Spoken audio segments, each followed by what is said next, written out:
Hello, my name is Troy Sheldon, and I'll be doing a presentation on invasive tumbleweed for Environmental Sciences 1 at the Anza College. I'm also enrolled at UC Berkeley, so I've listed both as my college here. My original master topic was invasive species and their effect on endemic and local species, but I've narrowed it down to tumbleweed's effect on endemic and local species, as well as its effect on society and the economic profits, so the three aspects of the triple bottom line. So when I think of a tumbleweed, the image that comes to mind is a solitary tumbleweed blowing across with some Clint Eastwood music playing and maybe a duel is going on. But in reality, what you're more likely to see is a scene like this, or this, or this, where these tumbleweed, which are highly effective at spreading themselves, have invaded across society, and they're blown, and they are highly sticky, so they'll stick to a house, and then another will stick to the first one that stuck to the house, and then they'll just cause a massive pileup, and they can cause traffic accidents, they can cause property damage on homes, they can hurt agricultural profits at farms. So they are a large problem. So what caused tumbleweeds to be so pervasive and so effective? Well, to answer that, we'll first look at what an invasive species is. The U.S. Department of Agriculture defines an invasive species as, quote, species that is non-native or alien to the ecosystem under consideration and whose introduction causes or is likely to cause economic or environmental harm or harm to human health. So here are a few examples of invasive species down here. We've got the yellow star thistle and the California ice plant. These can be found along our coast. They were originally planted for their ability to modify the soil and their stabilize erosion, but they actually grew out of control. And similarly for the yellow star thistle, they also have the ability to modify soil. They dry it out, and these are just two examples that you may have seen in California. And part of the reason why invasive species can cause economic or environmental harm is that there's no natural competitors to them. They didn't evolve alongside, they didn't adapt alongside any of the local plants.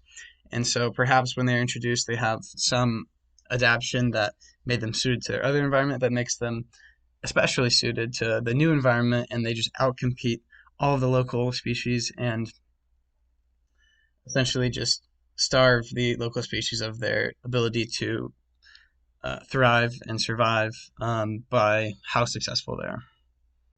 Now that we understand what an invasive species is, let's talk about how tumbleweed were first introduced. They're also known as the Russian thistle because they first spread to the Dakotas in the 1870s from Russia. You can see on this map the site of their first introduction here and then how they spread in their first 20 or so years. They quickly got out of control.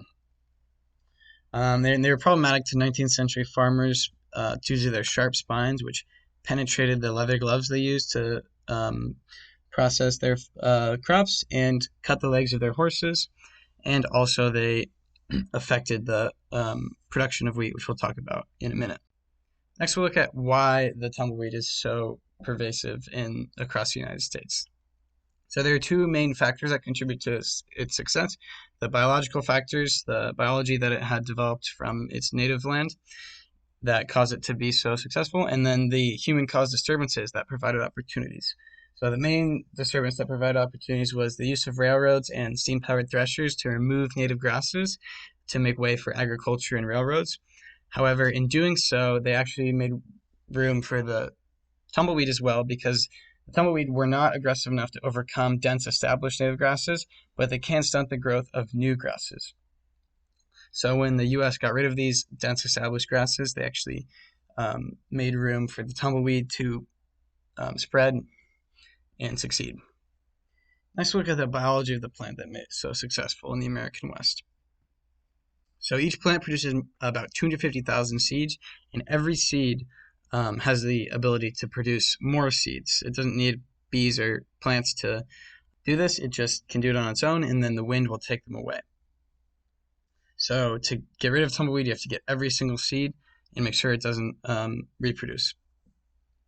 So it's also ideal for tumbling. So some of the ideal requirements for a tumbling plant, a plant that rolls across by the wind, is that they want to be nearly round, so as they roll, they have minimum contact and they're easy to be picked up and blown. That is, the canopy is nearly round, the part that comes out of the ground. Seeds also must be within this canopy so they aren't lost as it rolls inside. And they also must be released only after maturing, so they're ready to be growing into new plants as soon as the dead canopy has released them. Here's a typical life cycle of a Russian thistle. You can see it grows from a seed to an embryo to a seedling to a juvenile plant, and then this is its branch. So part of this will be underground. This hypocotyl will be underground and kind of like a root.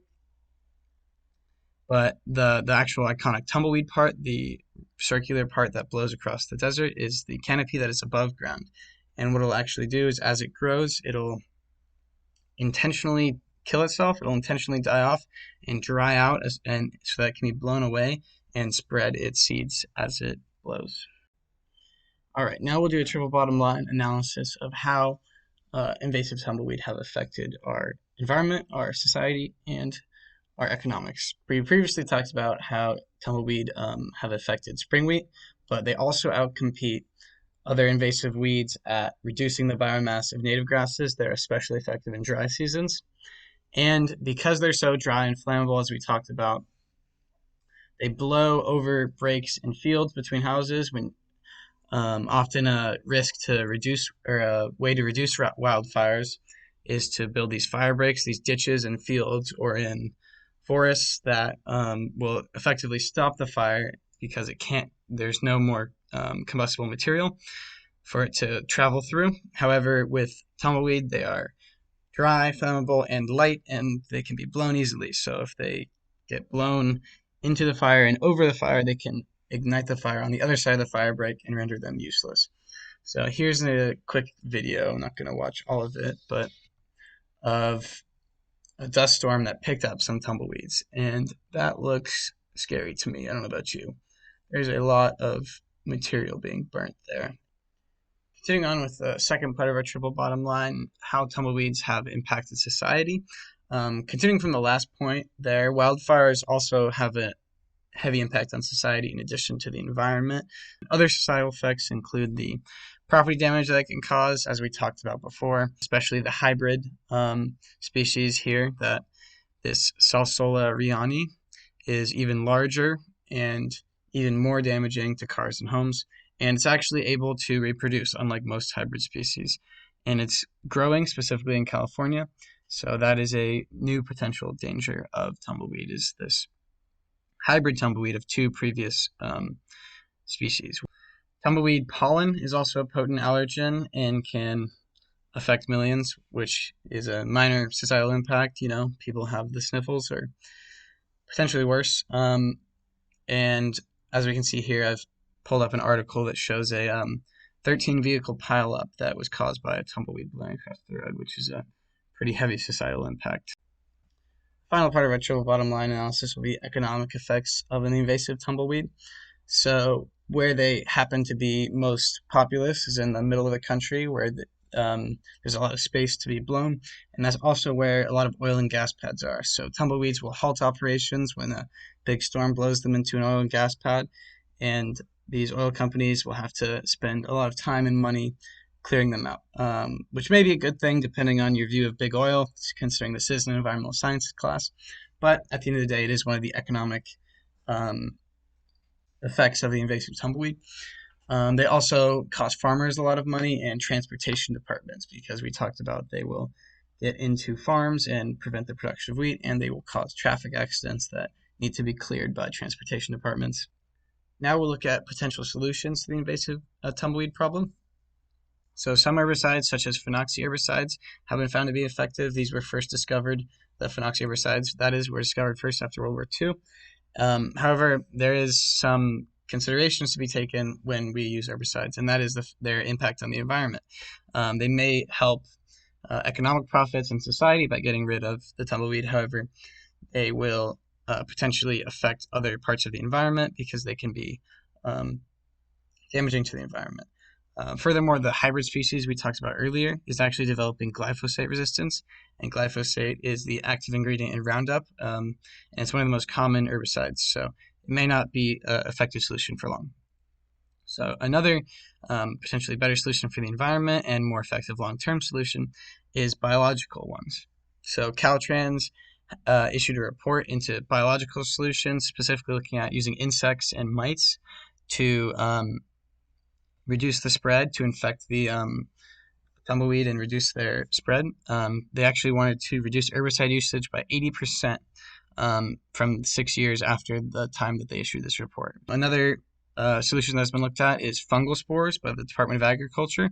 They went over to the native Eurasian territory and they got a natural competitor, a natural organism that would keep the tumbleweed in check, and they brought it over, and it can cause widespread disease in the weeds, and it actually completely eliminated the weeds when in field tests.